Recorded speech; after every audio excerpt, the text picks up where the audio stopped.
Hi viewers, welcome to our channel. This is Upender Anmula, Polity faculty. So this was continuous class of the making of Indian Constitution.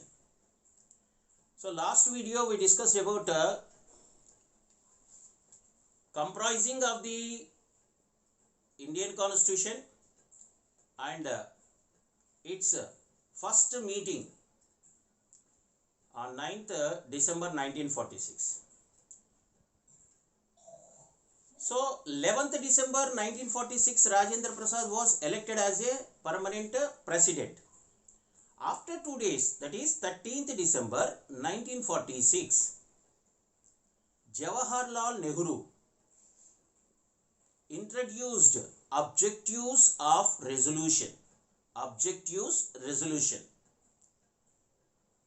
Objectives resolution, whenever it was introduced on 13th December 1946, it was unanimously accepted in the Constituent Assembly on 22nd January 1947. And these objectives resolution was the main features of these objective resolutions. They declared India is a sovereign and a republic, and all the territories of India, union of all them. That meaning, within the territory of India, every territory is a part of union of India, and there is no matter whether they are independently ruling like a princely states, and whether there is a no matter they are under the British provinces or commissionerates, whatever, but they should be a union in our Indian territory. So not only that, in this objectives resolution, they declared to provide to our Indians justice, equality, liberty, fraternity. So all these are the main features of the even our preamble. That meaning, these objectives resolution modified and kept in our preamble.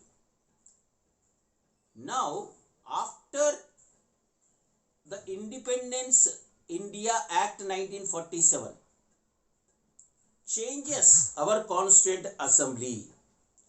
What are the changes after this act?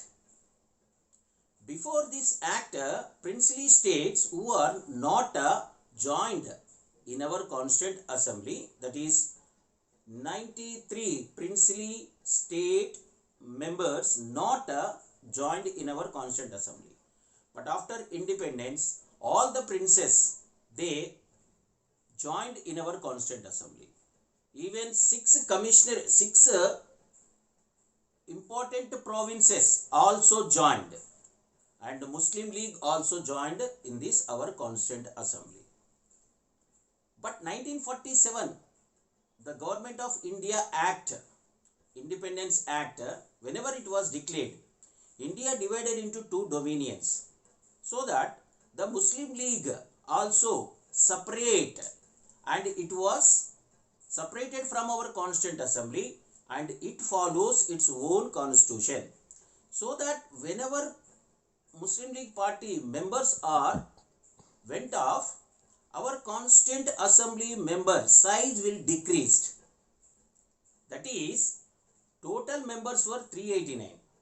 Whenever Muslim League was separated, our total members in this Constituent Assembly 299 members. 299 members.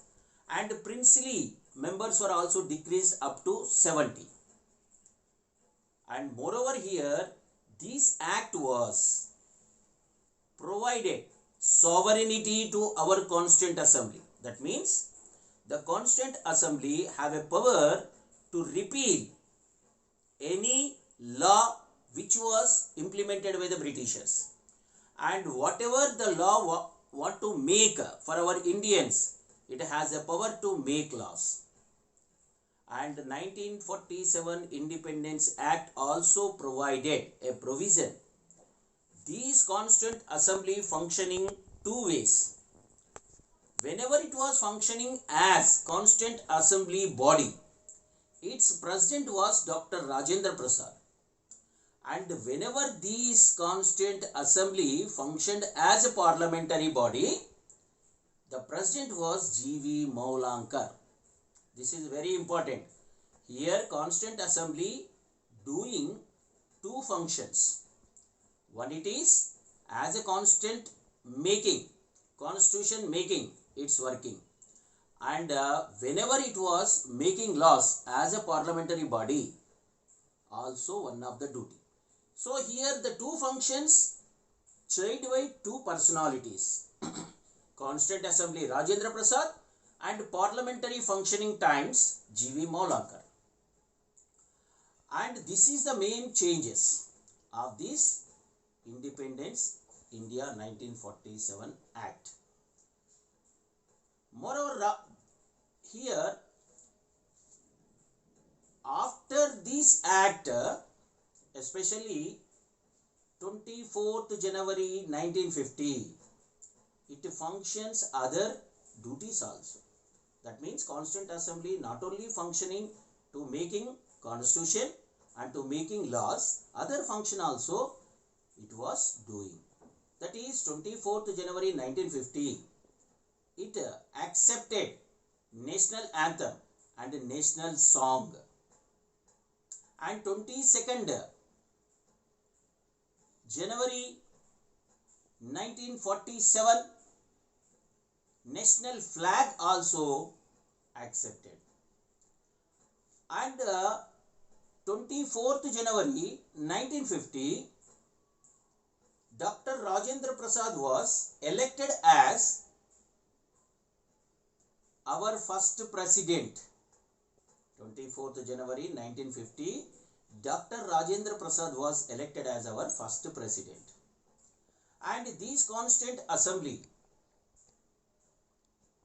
it was taking time to making our constitution. 2 years, 11 months, 18 days. And all in these 2 years, 11 months, 18 days, this Constituent Assembly held 11 sessions.